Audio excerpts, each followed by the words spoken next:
Assalamu alaikum wa rahmatullahi wa barakatuh. Dear viewers, especially dear learners of class 9-10, I hope that you all are well by mercy of Allah, and I am also fine by grace of Allah. Dear learners, I am Habibur Rahman, assistant teacher, Matangar Barrister Tawfiqul Islamia High School, Muradnagar, Kumilla. Today, I am going to take a class in front of you about changing sentence. That means transformation of sentence. For your better understanding, today I am going to conduct your class Bengali and English version. So, the learners, look at the whiteboard. Changing sentence, that means sentence পরিবর্তন। আচ্ছা, sentence পরিবর্তন। তো changing sentence বলতে আমরা এখানে transformation of সেন্টেন্সের মধ্যে যে সেন্টেন্সের কথা বলা হয়েছে সেটা হলো সিম্পল, কমপ্লেক্স, কম্পাউন্ড। আচ্ছা, তোমরা জানো যে ট্রান্সফরমেশন অফ সেন্টেন্স একটি গুরুত্বপূর্ণ আইটেম, যেখানে অনেকগুলো আইটেমের সমাহার রয়েছে। ট্রান্সফরমেশন অফ সেন্টেন্স বলতে বোঝায় যে সেন্টেন্স চেঞ্জ হবে গঠনগতভাবে, বাট অর্থের কিন্তু পরিবর্তন হবে না। সেজন্য এখানে এটাকে ভাষার অলঙ্কার বলা হয়। অর্থাৎ গঠনগতভাবে সেন্টেন্সটা চেঞ্জ হবে, কিন্তু অর্থগতভাবে সেন্টেন্স চেঞ্জ হবে না। তো প্রিয় শিক্ষার্থী বন্ধুরা, আমরা আজকে আলোচনা করতে যাচ্ছি কমপ্লেক্স টু সিম্পল, অর্থাৎ কমপ্লেক্স সেন্টেন্সের 5টি এক্সাম্পল অলরেডি আমি বোর্ডে উঠিয়েছি। এই এক্সাম্পলগুলোকে আমরা আলাপ আলোচনা করে সিম্পল সেন্টেন্সে পরিণত করব ইনশাআল্লাহ। ডিয়ার লার্নার্স, তোমরা নিশ্চয়ই ইতিমধ্যে সেন্টেন্সের যে ডেফিনেশন, সিম্পল, কমপ্লেক্স, কম্পাউন্ডের ডেফিনেশন সম্পর্কে জেনেছ। আজকে আমরা ঠিক ওরকম ডেফিনেশন সম্পর্কে ডিটেলস কথা বলবো না, তবে চেঞ্জ করতে যে প্রয়োজনীয় কথাবার্তাগুলো আসবে। তো প্রিয় শিক্ষার্থী বন্ধুরা, প্রথমেই তোমরা দেখতে পাচ্ছ যে দেয়া আছে, though he was weak he went to school. আচ্ছা, আমি প্রথমেই বলবো যে তোমরা যে কোনো এক্সাম্পল সামনে আসলে প্রথমে অর্থ করবে, অর্থ মিনিংটা বোঝার চেষ্টা করবে। কারণ আমরা জানি যে it is a language, without understanding any language we can't conduct or communicate perfectly. আমরা যদি অর্থ না জানি তাহলে তো আমরা বুঝবো না আসলে। তো সেজন্য প্রথমে অর্থ করব। আর কমপ্লেক্স সেন্টেন্স কি থাকে? কমপ্লেক্স সেন্টেন্সের মধ্যে একটি সাবঅর্ডিনেট ক্লোজ থাকে এবং একটি প্রিন্সিপাল ক্লোজ থাকে। আমরা জানি যে একটি নির্ভরশীল বাক্যাংশ থাকে আর একটি স্বাধীন বাক্যাংশ থাকে। তো একটি সাবঅর্ডিনেট ক্লোজ এবং একটি প্রিন্সিপাল ক্লোজ মিলে কি হয়? কমপ্লেক্স সেন্টেন্স হয়। তো কমপ্লেক্স সেন্টেন্স থেকে আমরা সিম্পল সেন্টেন্স করবো। আচ্ছা, সিম্পল সেন্টেন্স কি? সিম্পল সেন্টেন্স হলো যার একটি মাত্র ফাইনাইট ভার্ব থাকে, যার সাবজেক্ট এবং একটি মাত্র কি থাকে? ফাইনাইট ভার্ব থাকে। ওইটা কি হয়? সিম্পল সেন্টেন্স হয়।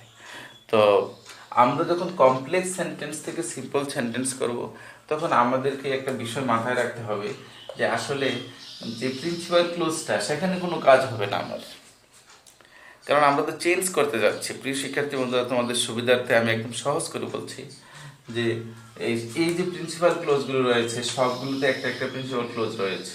এই যে প্রিন্সিপাল ক্লোজ, তারপরে রয়েছে principal clause, principal clause, principal clause, principal clause, এই যে প্রিন্সিপাল ক্লোজ, এই সবগুলো প্রিন্সিপাল ক্লোজ। এই প্রিন্সিপাল ক্লোজগুলোর উপরে কোনো কাজ হবে না। এটা একটা সুন্দর বিষয়। তাহলে তোমাদের অর্ধেক কাজ কমে গেল, যে প্রিন্সিপাল ক্লোজগুলোর উপরে কোনো কাজ হবে না। তাহলে কি হয়ে গেল? অর্ধেক কাজ কমে গেল। আমি সেন্টেন্সের যে অংশে আন্ডারলাইন করেছি সবগুলো হলো প্রিন্সিপাল ক্লোজ। এই প্রিন্সিপাল ক্লোজের উপরে কোনো কাজ হবে না। কখন? সিম্পল করার সময়। তাহলে যে সাবঅর্ডিনেট ক্লোজটা আছে, ওই সাবঅর্ডিনেট ক্লোজের উপরে কাজ হবে। কেন কাজ হবে? কারণ আমরা যখন সিম্পল করতে যাচ্ছি তখন তো কমপ্লেক্সের যে সিম্পটম, এটা উঠে যাবে, তখন আর কমপ্লেক্সের সিম্পটমটা থাকবে না। আচ্ছা, তো কমপ্লেক্সের সিম্পটম এখানে যে মানে সাবঅর্ডিনেট ক্লোজ হইল কেন? যেই যেই সাবঅর্ডিনেট কনজাংশনগুলোর মাধ্যমে সাবঅর্ডিনেট ক্লোজ হলো, এগুলো আমরা ফাইন্ড আউট করি। যে প্রথমটাতে দো, তারপরে দ্বিতীয় এক্সাম্পলে হয়েন, তৃতীয় এক্সাম্পলে হয়েন, চতুর্থ এক্সাম্পলে ইফ, পঞ্চম এক্সাম্পলে সো দ্যাট। এগুলো হলো কি সাবঅর্ডিনেট কনজাংশন। এগুলোর কারণেই মূলত কি হয়েছে, এই সাবঅর্ডিনেট ক্লোজ হয়েছে এবং প্রিন্সিপাল ক্লোজকে সাথে নিয়ে কি হয়েছে, কমপ্লেক্স সেন্টেন্স হয়েছে। তো প্রিয় শিক্ষার্থী বন্ধুরা, আমরা যখন কি করতে যাব, সিম্পল সেন্টেন্স করতে যাব, তখন তো আমাদেরকে কি করতে হবে, ওই যে ক্লোজটা আছে ওইটা একটা ফ্রেজ বানাতে হবে, ফ্রেজ। কারণ আমরা জানি যে সিম্পল সেন্টেন্সের মধ্যে কেবলমাত্র সাবজেক্ট এবং ফাইনাইট ভার্ব, কেবলমাত্র একটি সাবজেক্ট এবং একটি ফাইনাইট ভার্বই কি থাকে। তোমরা যেটাকে ফিনিট ভার্ব বলো, আসলে সঠিক উচ্চারণ হচ্ছে ফাইনাইট, ফাইনাইট ভার্ব। তো প্রিয় শিক্ষার্থী বন্ধুরা, চলো আমরা আলোচনা করি। যুক্ত কমপ্লেক্স সেন্টেন্সকে সিম্পল করার সময় নিশ্চয়ই প্রথমে কি হয়ে যাবে, দল বাদ যাবে। কি করবে, বাদ যাবে। বাদ যাবে, কারণ এটা তো কমপ্লেক্স সেন্টেন্সের সিম্পটম, তাই জন্য এটা বাদ। তারপরে থাকে হি ওয়াজ উইক।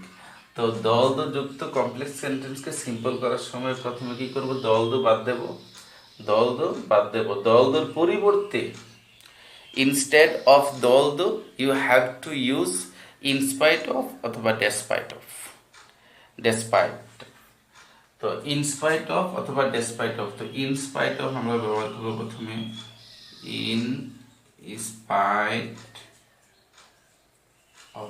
ইনস্পাইট অফ ব্যবহার করব। তারপরে সাবজেক্ট যদি সেম হয়, যে এখানে সাবজেক্ট যদি সেম হয়, তাহলে আমরা কি করতে পারি, সাবজেক্ট বাদ দিয়ে দিতে পারি। হ্যাঁ, প্রথম ক্লোজের সাবজেক্ট বাদ দিতে পারি, অথবা সাবজেক্টের পসেসিভ ফর্ম ব্যবহার করতে পারি। In spite of his, possessive form his. তারপরে অ্যামিজার থাকলে কি, এই ভার্বগুলোর পরিবর্তে বিং দেবো আমরা, বিং। তারপরে কমার মানে দ্বিতীয় প্রিন্সিপাল ক্লোজের আগ পর্যন্ত বসাবো,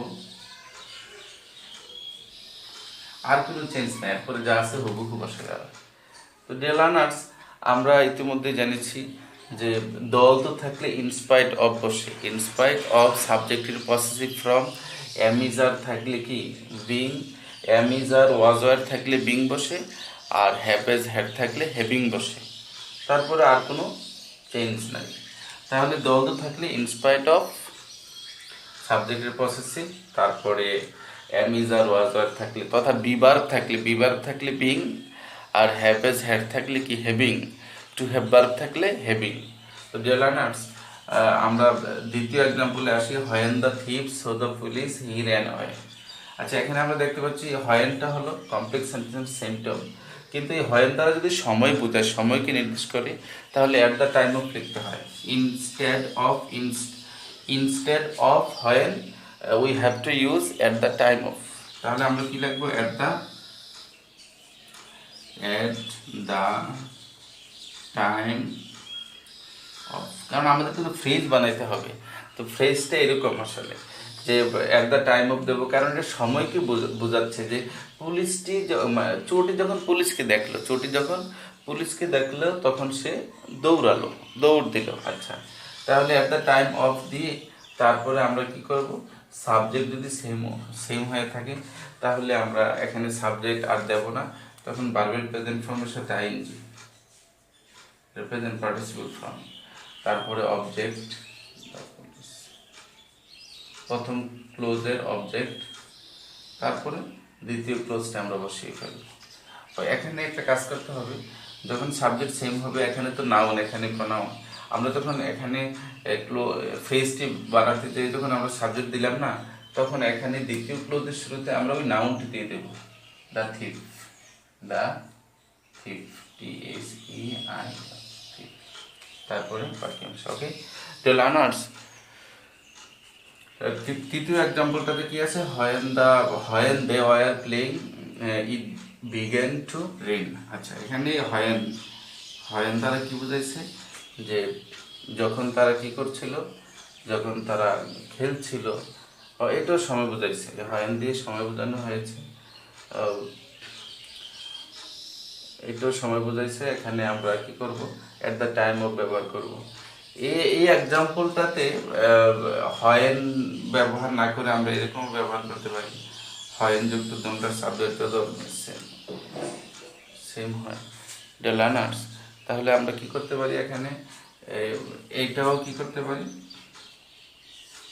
এটা আমরা অ্যাট দ্য টাইম অফ হয়েনের পরিবর্তে অ্যাট দ্য টাইম অফ, তারপরে at the time of their, সাবজেক্টের পজিটিভ দেব দেয়ার, তারপরে বিভার থাকলে বিং, প্লেইং,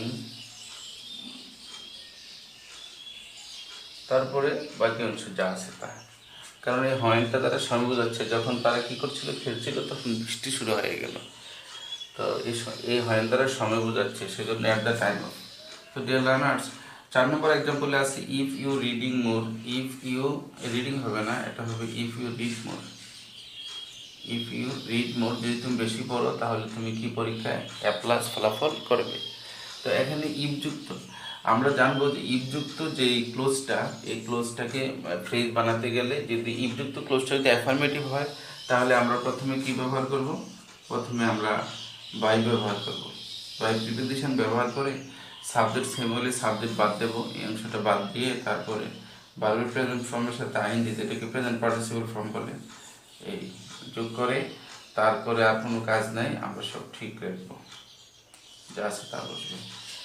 লার্নার্স, তাহলে হ্যাঁ, ইফযুক্ত ক্লোজটি যদি অ্যাফার্মেটিভ হয় তাহলে আমরা বাই ব্যবহার করব, আর যদি নেগেটিভ হয় তাহলে আমরা কি ব্যবহার করব, আমরা উইদাউট ব্যবহার করব, এটা মাথায় রাখবো। এরপরে লাস্ট ওয়ান, সর্বশেষ এক্সাম্পল হলো we work hard so that we can prosper in life. তো এখানে আমরা এটা প্রিন্সিপাল ক্লোজ, তাহলে এটা আমরা ঠিক রাখবো, উই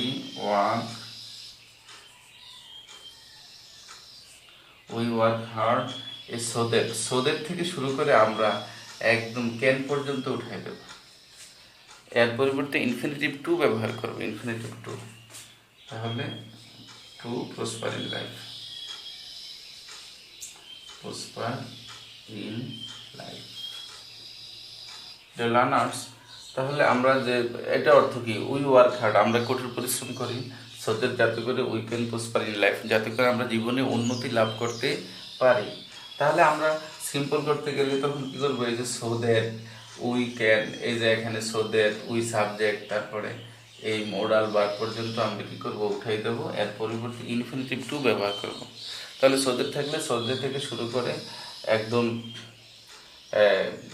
একদম আমরা কি করব, ভার্বের প্রেজেন্ট ফর্মের পূর্ব পর্যন্ত উঠিয়ে এর পরিবর্তে ইনফিনিটিভ টু ব্যবহার করব। তো ডিয়ার লার্নার্স, আমরা ইতিমধ্যেই 5টি এক্সাম্পল অফ কমপ্লেক্স সেন্টেন্স, এগুলোকে আমরা সিম্পল সেন্টেন্সে পরিণত করলাম আলাপ আলোচনা করে। এখানে যে 2 নম্বর এক্সাম্পলটা, আমরা একটা অ্যাট দ্য টাইম অফ দিয়ে না করে আমরা এরকমও করতে পারি, কীরকম, যে যখন হয়েনযুক্ত দুটোটা ক্লোজের সাবজেক্ট যখন সেম থাকে তখন আমরা একদম সহজভাবে করতে পারি।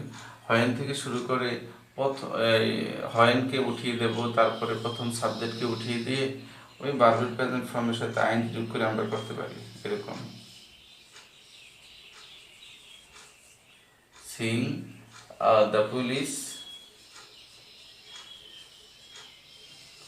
তারপর ওই প্রথম সাবজেক্টটা এখানে নিয়ে আসবো, দ্য থিফ,